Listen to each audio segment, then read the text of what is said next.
हमें कभी भी किसी को अपनी मजबूरी नहीं बताना चाहिए। किसी से भी मदद लेते वक्त हमें ये नहीं भूलना चाहिए कि हमारी कोई भी मदद बिना स्वार्थ के या बिना लालच के क्यों करेगा। कैसे एक घोड़े को मूर्ख बनाया गया, आइए आपको बताते हैं इस कहानी से। दोस्तों, एक जंगल में घोड़ा रहा करता था और घोड़े के साथ कई और सारे जानवर भी रहते थे, जैसे कि शेर, हाथी, बकरी, चीता, जिराफ, भालू और ऐसे ढेर सारे जानवर वहाँ पे रहते थे। एक दिन एक घोड़ा अपने एरिया में हरी भरी घास खा रहा था। तभी अचानक से उसके एरिया में एक जंगली हाथी घुस आता है। हाथी के घुसने के बाद घोड़े के मन में एक विचार आता है कि ये हाथी तो मेरी सारी घास खा जाएगा, और हाथी वैसे भी घंटों तक खाते रहते हैं। अगर ऐसा चलता रहा तब तो ये मेरी पूरी एरिया के घास खा जाएगा, तो मैं तो बिना खाए ही मर जाऊंगा। घोड़े ने हाथी को भगाने के लिए मन ही मन एक विचार किया। उसने सोचा कि क्यों ना मेरे से हट्टे कट्टे और बलवान जानवरों से मदद ली जाए। फिर उसके मन में एक और विचार आया। उसने सोचा कि अगर मैं अपने से मजबूत और ताकतवर जानवरों से मदद लूंगा तो वो कहीं मुझे ही ना खा जाए। इसके बाद घोड़े के मन में एक और विचार आता है। वो सोचता है कि क्यों ना जंगली जानवरों के बजाय इंसानों से मदद ली जाए। ऐसा सोचने के बाद घोड़ा तुरंत ही पास के बस्ती में निकल पड़ता है। पास ही में एक पीपल के पेड़ के नीचे दो व्यक्ति बैठे हुए थे।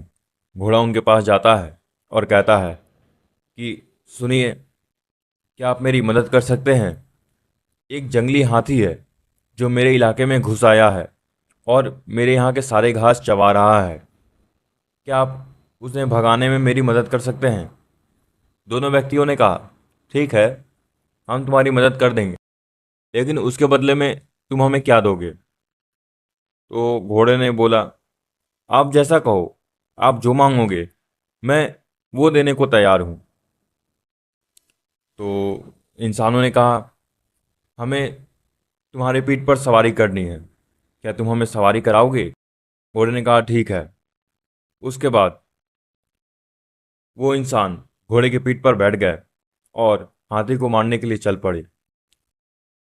हाथी को घास चरते देख और उसे मारने के लिए वो इंसानों ने अपने जहरीले तीरों हाथी के ऊपर छोड़ देते हैं। एक तीर हाथी के गले पर लगा और एक तीर हाथी के पेट पर। हाथी तुरंत मर जाता है। इस तरह से दोनों आदमियों ने हाथी को मार डाला और घोड़े के एरिया को साफ कर दिया। हाथी को मरता हुआ देख घोड़ा तो बहुत खुश होता है और दोनों आदमियों को मदद के लिए धन्यवाद भी कहता है। और घोड़ा कहता है कि अब आप दोनों मेरे ऊपर से उतर जाइए, मुझे आज़ाद कर दीजिए। उतरने की बात सुनकर वो दोनों आदमी हंसने लगते हैं।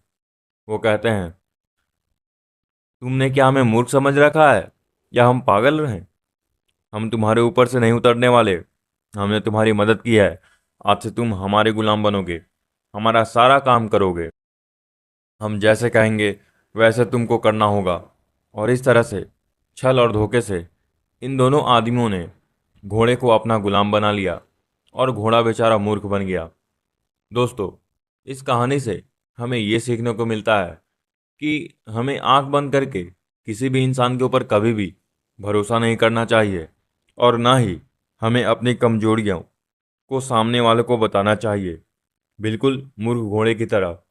ऐसे ही अपने जीवन में भी बिना सोचे समझे अपने बुराइयाँ या अच्छाइयाँ किसी को ना बताएं। वो आपका गलत फायदा उठा सकते हैं। धन्यवाद।